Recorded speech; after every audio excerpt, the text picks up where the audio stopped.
Hi, I'm Hande the dietitian, and welcome to Healthy Made Simple, where I show you how to make healthy living simple.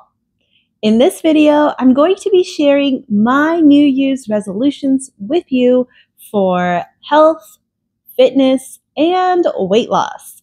Now, these are my personal goals, so I hope you take something from this that can apply to your New Year's resolutions as well. And in this video, I'm mainly going to be talking about my goals that are more behavior-based.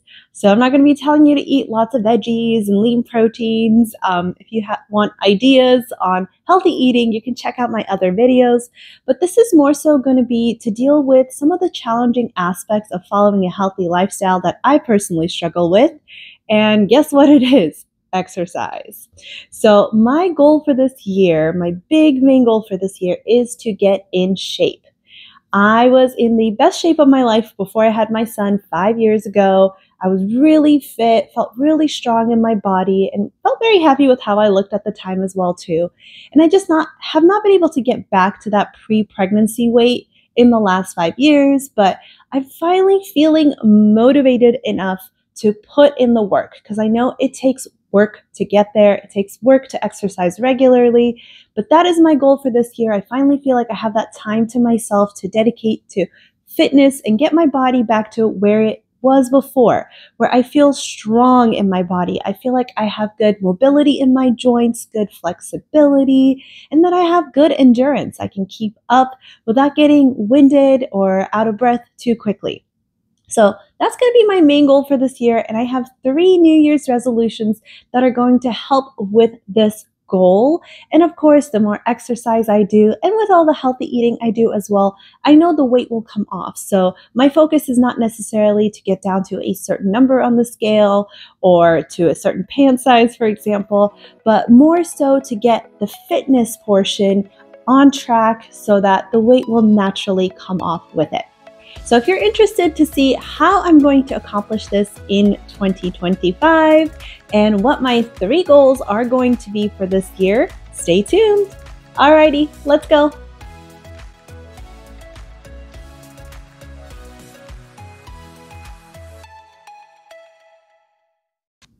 All right, my first goal is going to be to exercise daily.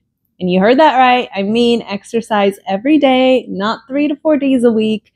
I know myself, and personally, I'm one of those people that if I need to make something a habit, I have to do it every day. If I take a break, that break becomes way longer than intended. I have a lot of trouble getting back into it. So for me, it works better if I'm doing it every single day. Now, if I'm going to work out every single day, it has to be reasonable, right? I can't expect myself to do hour-long workouts every day when I haven't really been working out too much over the last 5 years. So I have to set myself up for success and set reasonable goals for myself. So for that everyday workout, I'm going to aim for 20 to 30 minutes. That's a reasonable amount of time for me that I can squeeze into my day.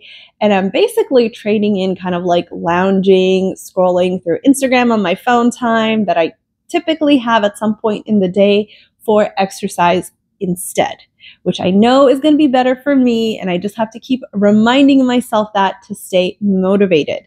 And this positive talk in your head is so important with things like this. Like for me, exercise is not something that I naturally enjoy and work towards.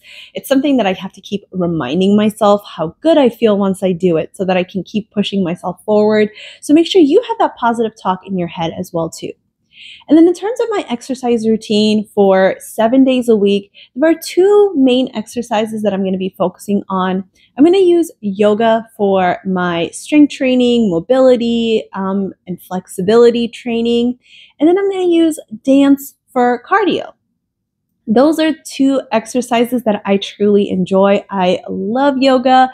I'm actually in the process of trying to become a yoga teacher, but I want to kind of get myself in a better shape before I pursue that fully. And I love dance as well too. Dance is just a really fun cardio for me. So I would rather do exercises that I know I'm going to enjoy, especially if I'm going to be doing this every day. It has to be something I enjoy.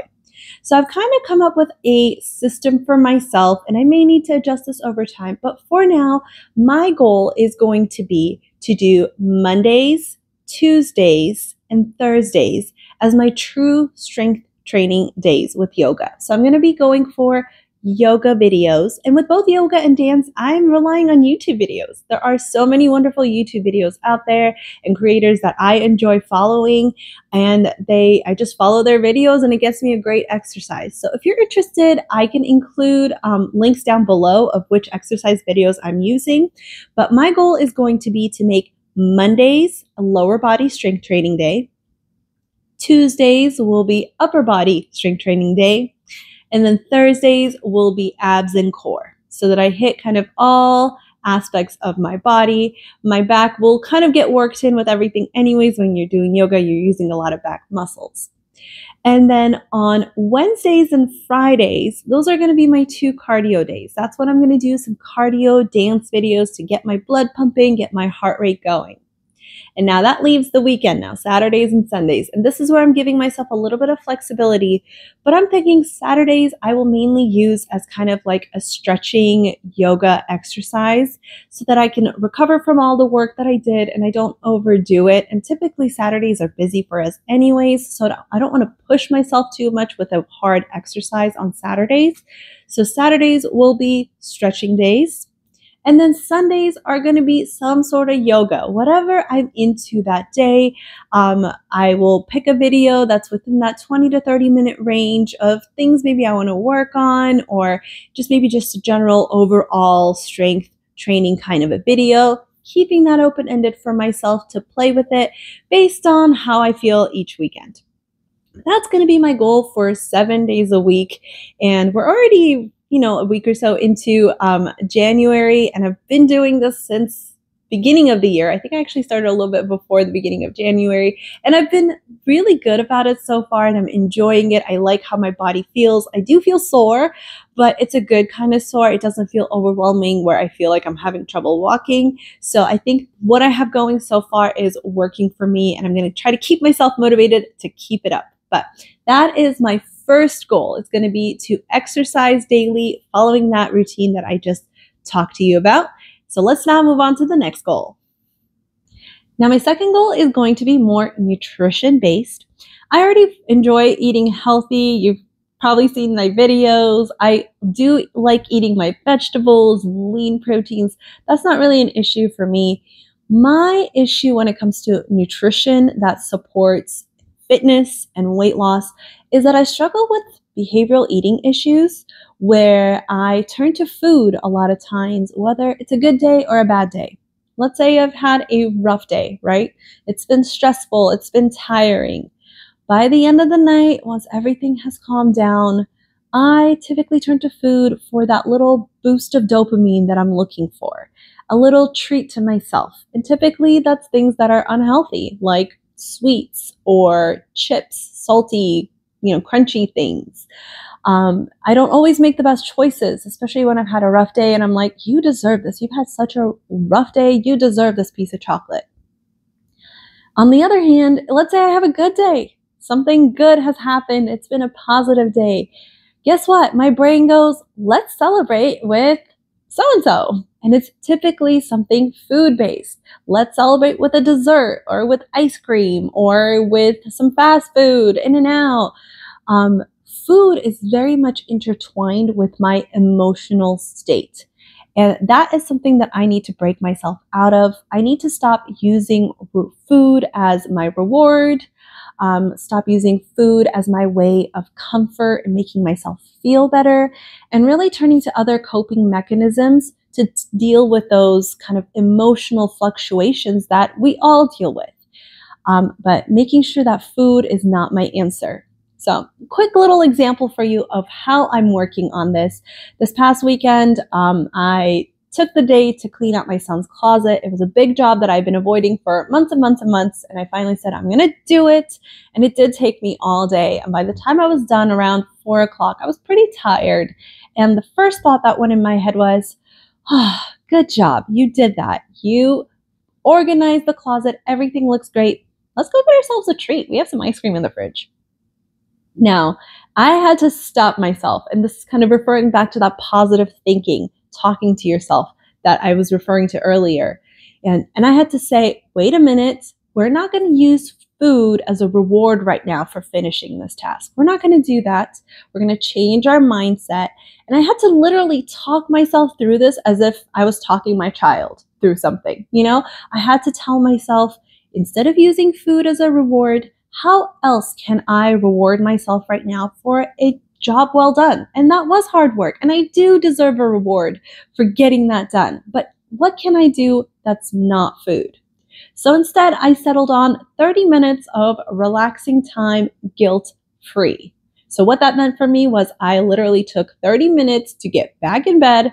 I was just scrolling on my phone, not really doing anything, but just relaxing my body. And I put myself in a guilt-free mindset where I said, it doesn't matter what else is waiting for me. There's a ton of stuff waiting for me to do out there in the house. Not thinking about any of that. This is my guilt-free 30 minutes of relaxing time. And while that is not necessarily comparable to, let's say, a chocolate bar, the amount of kind of dopamine I got from that, the relaxation I felt, how good I felt afterwards, was pretty actually comparable to that kind of small little dopamine hit you get from having something tasty. So it wasn't too far off. It was still a good way to cope with it.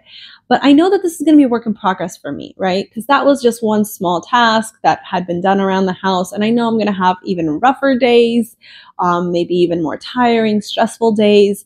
And I need to keep working on removing that emotional attachment with food and recognizing that while food can be tasty, food can make us happy, that should not be the thing that we turn to when we're feeling out of balance emotionally.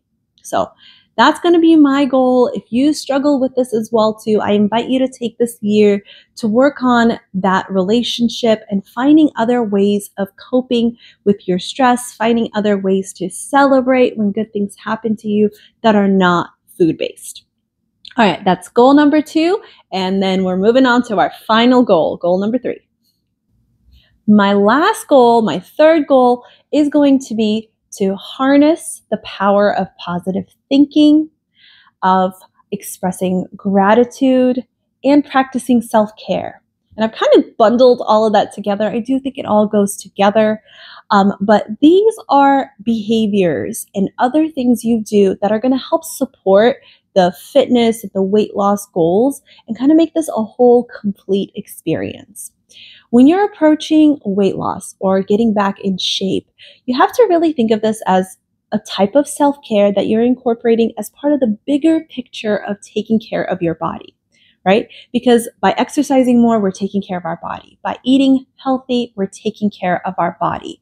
So for me, harnessing the power of positive thinking, putting my brain into a positive atmosphere.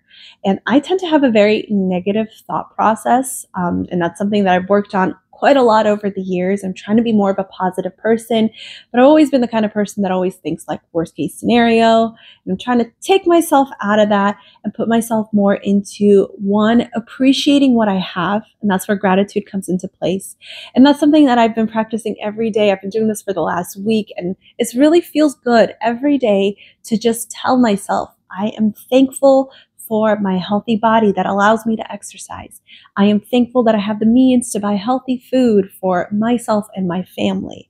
I am thankful that I have a roof over my head where I can exercise or find comfort and peace. All of these things, all these good things that are going on in our lives that we tend to kind of move past and forget about because we're so focused on everything else going on. Finding just time every day to express gratitude, to think positively, put yourself in a positive place can really be helpful. And at the same time, practicing self-care. So other aspects of self-care that are important to you, make sure you incorporate that as part of this overall approach to improving your health. For me, that is going to be skincare, for example. When I do my skincare, when I wash my face, I put on my creams and my serums, I feel really good about myself. It just helps kind of brighten up my day. For me, it's also meditation, and meditation is the time that I typically use to harness that more of that positive thinking I'm talking about and expressing gratitude. I do that during meditation. And meditation doesn't have to be something complicated. I literally just sit cross-legged on the floor for 10 minutes with my eyes closed, first I let my mind wander to wherever it needs to. My mind is typically really busy, so I let it work out whatever it needs to for those first few minutes. And then I try to slow my body down. I practice some breathing exercises. And then I tell myself all the things that I'm grateful for, all the things that I'm thankful for, what I'm hopeful for, and keep it really positive in my head. And just that 10 minutes of meditation time actually has been really helpful with calming my body down. I've even noticed on my Fitbit in the last week, it said my resting heart rate has dropped. So maybe that's helping with that, because the more you breathe and calm your body down, the more you lower those cortisol levels, the slower your heart rate goes, and that's all good for us, right? So whatever that means for self-care for you, maybe for you it's hair care, or maybe it's doing your nails, or whatever it is, that helps you feel good in your body, that gives you that self-care that you need to kind of feel better, brighten up your day. Incorporate that as part of your New Year's resolutions, because it's important to have a full package of approaching health, fitness, and weight loss, so that you see this as an approach to improving your overall health and well-being, and not just some short-term diet or exercise for weight loss. All right, so that's goal number 3, harnessing the power of positive thinking, expressing gratitude, and practicing self-care. And those are my 3 New Year's resolution goals that are going to hopefully get me to where I want to be in terms of my fitness goals, in terms of my weight loss goals as well. So I hope this was helpful to you. This is not your typical, dietitian telling you to eat lots of veggies and lean protein and exercise a lot, but more so kind of approaching this from an overall comprehensive aspect of improving our health, improving our well-being, so that it can help us prevent issues down the line. It can put us in a better, healthy state now, so that we perform our best, because when we take care of ourselves, we can take better care of the people around us that depend on us too. So just take this year to focus on whatever this means for you. But I do highly encourage you to stay away from making a certain weight loss goal, such as losing 20 pounds or getting down to blah, blah pounds as your New Year's resolution. But instead focus on things that you know are going to be reasonable, that are going to help set you up for success to get to that goal that you want to down the line, but let that be kind of a side effect of everything else you're doing to improve your health. Thank you so much for watching. If you haven't already done so, please make sure to hit that subscribe button and stay tuned for more videos that help show you how to make healthy living simple and easy at home. Alrighty, thank you so much for watching, and I hope you have a wonderful day. Bye-bye.